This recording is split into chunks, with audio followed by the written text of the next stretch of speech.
Welcome to the Socialize strategy, Friday, June 27th. I don't even know what day it is. I don't know what's going on, but I am now broadcasting again from a hotel room, and I am in Raleigh, North Carolina. I was here this week shooting commercials and social media content for Blistex. And if you're in my studio, you got the tour behind the scenes of the pre-production, the pre-light day. And that's what is prompting the subject for this week's newsletter and podcast. And that is the roles on a production set and the production process. And even though you might think, okay, this doesn't relate to me, it has nothing to do with social media, I'm going to provide a comparison and an enlightenment on how it does apply and the roles of the people on set and how that relates to the things that you're doing in your social media content. It's important because I realize how much the parallel lines are in my production life to my social media life. And I don't think a lot of people realize it because they don't know the roles in production and what people are responsible for. So I am about to enlighten you. And before I do that, as always, I like to start with an unsponsored by segment. I'm ready. I'm not doing an airport snack though, because I had another I will say it, I'll call it a sign about something else I want to talk about. And then I'll reserve the airport snacks for next week. Okie doke. So the first one is a product I use every day again. And this one it's probably for the ladies, but unless men like good tinted moisturizer, we've got a very simple brand, Dream BB, the BB brand. If you know it, you know it. I'm holding it up a little closer, but I have through the years since I've started using any kind of, I will call it foundation because I don't wear foundation to be honest, but Julie got me turned on to this and she's like, if you're going to be on camera, you should use a little something. And she grabbed this brand for me and said, try it. It's light. It won't feel like makeup because I always said I don't like the feeling of makeup. I don't like when I take off my shirt and makeup comes on it. I don't like when I hug somebody and I accidentally get makeup on their shirt. The whole thing, it feels like cake on my face and it always has. And I have tried a lot. And a lot, especially since me having experienced cancer and received lots of free products. So I have tried a lot of foundations from very good brands, and I have nothing bad to say about them, but I do have to say I keep going back to this. It's light. It doesn't feel like makeup is on. I don't know. It has SPF 30, so I have coverage in terms of sun protection. It matches my skin tone, and I never feel like when I'm under a light, there's something noticeable into my creases or anything. I am a fan and I keep going back to it. And I've tried, believe me, when I tell you, I've tried lots of different ones. So I want to give a shout out to Maybelline BB Fresh Tinted Moisturizer. And my next unsponsored buy is, believe it or not, Keebler Fudge Stripe Cookies. Why? Well, they certainly probably are a throwback for many people listening. And something I realized this week, oh my gosh, this is going to be a little bit deep, but I had not had fudge stripe cookies in many, many years until my dad got older. And when I would visit him in his assisted living or in his condo, the place before that, the over 50s community, he used to have them in the house. My mom always got them for him. They were one of his favorites. And so that's when I started having them again. And I realized how much I like them. Now I have decided, I had this epiphany that even though I think people see signs from their, people that they've lost, I haven't read the book yet. I have the book Signs. I haven't read it yet. But I had this idea that I think we can also decide what the signs are for our loved ones. And just like people could say, oh, and every time I see a butterfly, I think of this person. Every time I see a ladybug, it's, this person. And when I was on set this week, in little package, I wish I had a package with me, but I don't. The little snack packs of the mini ones were on set. This is not a normal snack to have on set. When we have the little crafty service tables, craft services it's called, there's usually Oreo cookies, there's Chips Ahoy, the traditional brands there. And then also healthy snacks, and we have Made Good and lots of different, healthy brands and Trader Joe's brands and stuff like that. But for some reason this week, there were mini fudge stripe cookies. And so I was like, my dad liked those. And now I like those. And I thought, okay, that is a sign that my dad is with me today. So I'm not saying that it's necessarily true, but I also think that we can decide what the sign is about someone that we've lost. So that's a little deep, and it's not really on topic for social media, but I'm putting it out there. That if there's something that reminds you of someone and then you've lost them, you don't have to wait for a sign. You can also choose one, at least in my opinion. So my dad was with me this week watching over me on my shoot, and that gives me comfort. Okay, so on we go to today's topic. Let's go. Let's talk production, one of my favorite things. The folks in my studio know I was so excited to share and be at the shoot on a pre-light day and be able to go live on a Zoom meeting with them, because often it's closed set. They're not going to allow it. There's all the rules, there's privacy, da-da-da-da.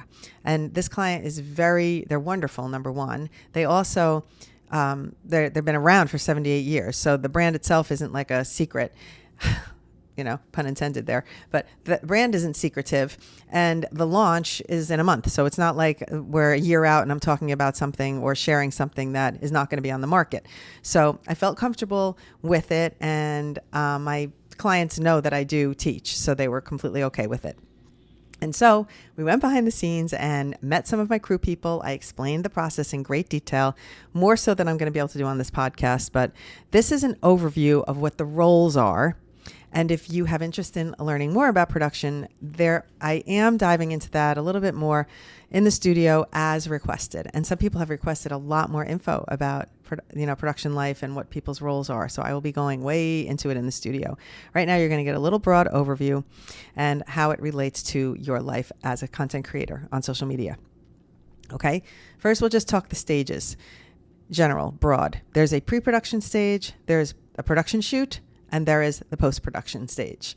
The pre-production means all the preparation. It's the casting. It's getting the crew established. It's deciding it's the storyboards. It's the creative ideas. It's deciding who's going to do all the roles on set, the hair and makeup, who's going to be the sound person, who has the right cinematography reel, all of those things. So a lot of work goes into it. It's weeks.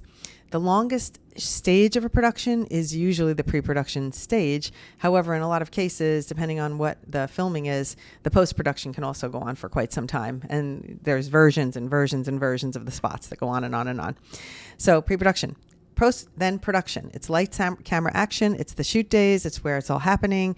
This is usually the shorter time, which is weird, right? It's like we can prep for a month and then we shoot for 2 days and then we do editing for another month or more. So that the shortest stage is production, and that is where we actually do the shoot, where the cameras are booked for the days and we do the work. And then post-production, when the shoot is wrapped, it goes into post-production to an editor or an editing team, and then the commercials are edited. So that's the fun part. Just a shout out to my new microphone label here, which is now the Mothership, because I used this podcasting microphone today on the shoot for a Blistex the project, and they put Blistex logo on here, and I said, it'd be fun when you take the Blistex logo off if you could put the Mothership logo on, and he surprised me with that.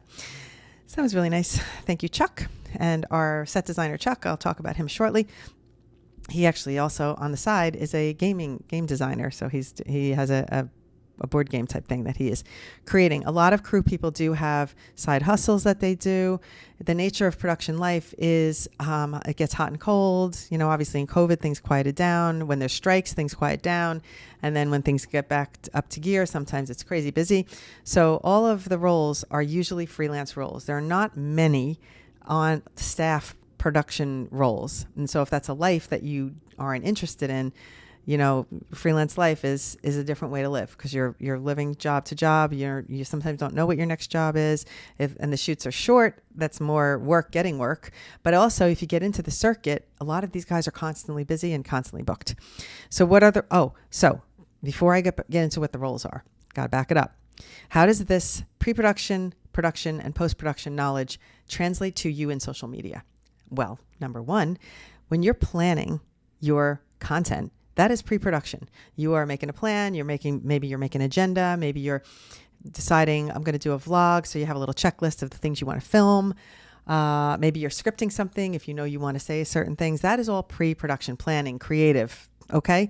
Production. That's when you decide to take out the camera, you get yourself ready for that day, and you're going to do your filming. That's why batch creating is nice. It is like legit production, because you're planning all the content, you're making all your lists, and then you're batch creating. So that's your production time or day or hour. And then your post-production is when you throw everything into CapCut or TikTok or Instagram, wherever you edit, and you put your content together. So it is the exact same thing. It's just on a scale down into the phone versus in a big camera.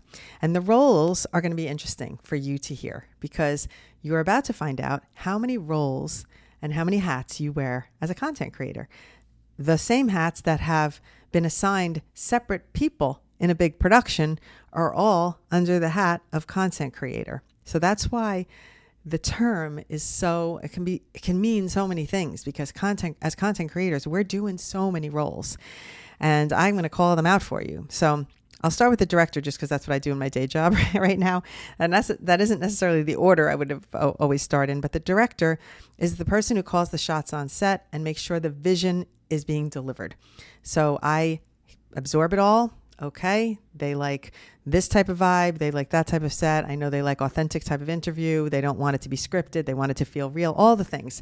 I gather all the info and I process it and I say, okay, how am I going to get the creative that they're looking for to come to life in the production? And that is my role. I work hard on the pre-production and the meetings to gather the info. I then do the shoot, call the shots, talk to the talent, do the interviews, all those things on the set, decide the camera angles, work with the team, and all of that stuff. So you as a content creator, you're a director, unless you have someone filming your content for you, which is of course different. But I'm going to speak to regular, traditional, us type content creators, because I am one. We are directors. We are also producers. On the shoot, producers make things happen. They are like event planners, but for TV production, kind of. So they are the ones who are, depending on the size of the shoot, they're ensuring all the logistics go according to plan. They are gathering the information from the director and making it happen. Okay, the director wants a cinematographer that has lots of landscape shots. I'm making it up. Okay, so the producer is going out and gathering reels, checking availabilities. Okay, so the director is deciding on the vision. The producer is executing the vision. Okay, that's how that works. Now, as a content creator, you are a producer, because not only do you have the vision, but you have to figure out the logistics. Where am I going to film? I really would like a white table. It'll make the product show up better. Oh my gosh, my background. I got to make sure I like my background. So you are organizing. You are your director and you are your producer, organizing the things for yourself. Then we have lots of other production roles. So one producer can't do all the things. So they break it up. So there's producers, production managers, production coordinators, levels of producers that work together. And let's say the production manager is managing the crew. So that person is specifically in charge of deciding booking those crew members, giving them information about where to be, etc. And then the production coordinator is working under the production manager to assist. Okay, everybody needs time cards, so they get paid in the end. And so they are dealing more like the paperwork, the logistics, and that kind of thing. Okay, as a content creator, we are the producer, we are the coordinator, the production manager, we are all the things. We are doing all the things. So funny. Production assistants, it's funny because they are the lowest man on the totem pole, and yet when they're not good, I almost said when they suck. When they're not good, it's noticeable.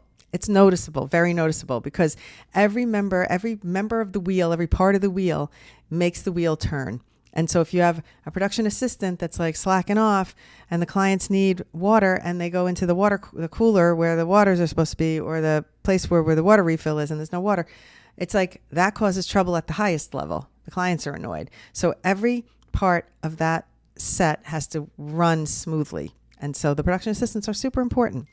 Then we have a DP, Director of Photography. This is the other key player on the set who is running a bunch of the crew. So each department, we have like the camera department, you have the lighting department, you have the art department, and you have the hair and makeup department. So each segment of a big production has multiple people working in it, and they usually have a lead person.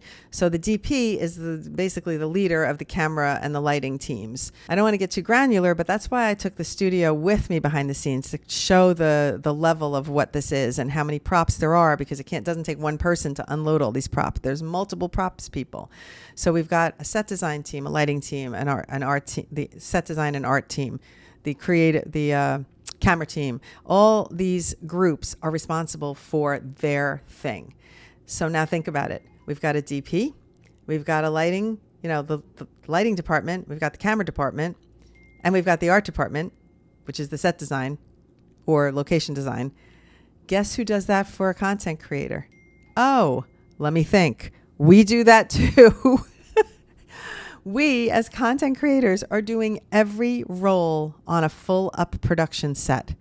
We are worried about our background. We're thinking about the lighting. We're making sure the camera's got settings to the right settings. We're doing all the things. I want to just try and, I don't know, I think it's really make you aware of how many roles you are doing as a content creator. If you think, why is this so hard? You know why it's so hard? It takes a village on a regular shoot to do what you're doing as a content creator. I mean, a literal village, a lot of people. So even though it seems like trivial that you're struggling with lighting and you're struggling with setting up a tripod and, oh my God, I'm like transferring the footage is a pain and editing is a pain. Guess what? Post-production, you have editors. I mean, we have. So even though I have been trained in this industry and I have worked with all of these different teams of people, I still had to pull all that information in and become that as a content creator and wear all the hats. And luckily for me, I really was curious through the years. So I always watched editors and I was like, oh, that's how they took the green screen out. And oh, that's how they made that special effect happen. So luckily for me, I'm ahead of the game because I was always curious, especially at the editing phase. I loved that so much. Always paying attention on a shoot. Like I was not a person. I see these PAs and they're sitting in a corner and they're reading books. I was never. I was on the set. Oh, watching the director. Oh, that's what she's saying to that person. Oh, that's what he's telling those people. I was so in it. I loved it. And I want to learn everything. I remember going to my first editing audio session and being riveted as the producer was giving direction to the voiceover person. And I would hear the things she was correcting and I would start to train my ear to hear those things too. It is just, I guess, who I am, that I was so interested, and therefore I absorbed like a sponge all the things. So maybe that's what makes it easier for me to have made this leap into content creation more smoothly than most of my peers who have not done it, because they do their role and they can't even imagine like learning how to edit on a phone. They watch me do it and they're like, my God, you're like a wizard. And they're my peers, so they could do it, but that different people take an interest in a thing, and I take an interest in the whole thing. I think every single role, paying attention to it, makes me better at the big picture. And so I've always been like that. And that's, I think, part of why I've excelled in this career, because I was always very, very interested. There's also a group of people we talk about in the newsletter, which are the on-set creative team. And then in some shoots, there's an ad agency that's there, and they've written the storyboards. They have the creative vision. And so the director has much less to do with the creative, except for bringing it to life and making sure the creatives are getting what they want. But in the case of this shoot, I was really running the creative. We did not have an agency. I created all the social media spot ideas for the content. I used the content from the doctors that I was interviewing to gather the information for the spots. So in this case, we did not have a separate ad agency. I really did both roles, but most TV commercial production would have a set of people specifically in charge of the advertising messaging for the client. Okay, so there's the clients on set, then there's the ad agency on set, and then there's the production company. So there's three entities, three sets of people that are responsible for three different things. The clients own the Maybelline company, send their representatives, make sure everything's aligned, and then every time we see the product, we see the logo, whatever, the things that they're in charge of. The agency, every time they're also paying attention. Is the logo present? Is the branding good? They're responsible for that.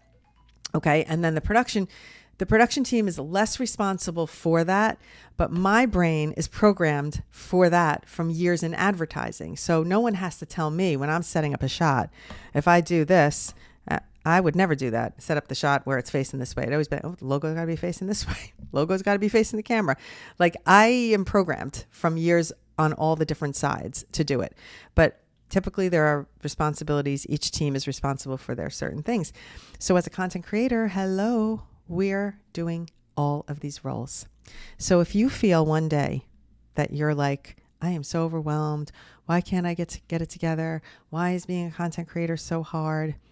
I am here to tell you, it takes a lot of people to do what we are doing as content creators. So we need to give ourselves a break. We need to say, relax. We can't do it all. By the way, this is why we have the studio, to help you, to give you guidance. I had a whole discussion about lighting and how the best way to angle your lights. We talked about that on our production, the production day that we just had, the Zoom meeting. So I have the knowledge. I have years of experience doing it. I love it so much. So I am helping you. And that's a great thing. If you are struggling as a content creator because you just think, I don't know all the things, maybe the studio is right for you, because you can just dabble in for a little bit and learn all the things, and the things that I have taken all these years to learn that I'm sharing with you in the studio. I love it so much. I was telling my clients about the studio. They were like, you're kidding. And, so they don't know what I do outside of what I do for them. So one of them was like, oh my gosh, can we have some of our team, join your studio? I said, sure. Now I'm going to have clients in my studio. Funny. I'll let you know when they roll in. I just think it's funny though. I do think I'm meant to be here because I have special gifts that I have grabbed through the years that I bring to the table as a content creator that is very different from a person who just started out with an iPhone in their hand. All right, so that is it for today. I'm going to wrap it up. I do have people waiting for me for a little wrap dinner since we finished.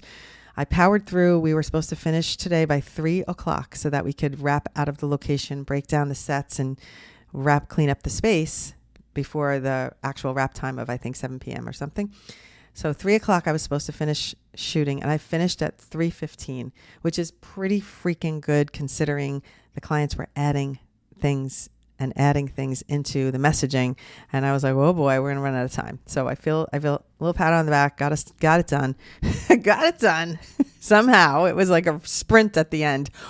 I felt like I was running a race, but we got the job done. I'm so excited. And guess what I'm more excited for?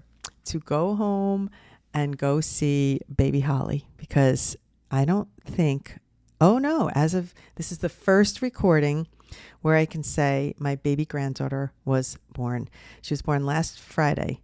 So the podcast was already released and recorded, and she wasn't out here yet. And we were waiting. And so she came into the world on Friday, June 20th at 10:10 p.m.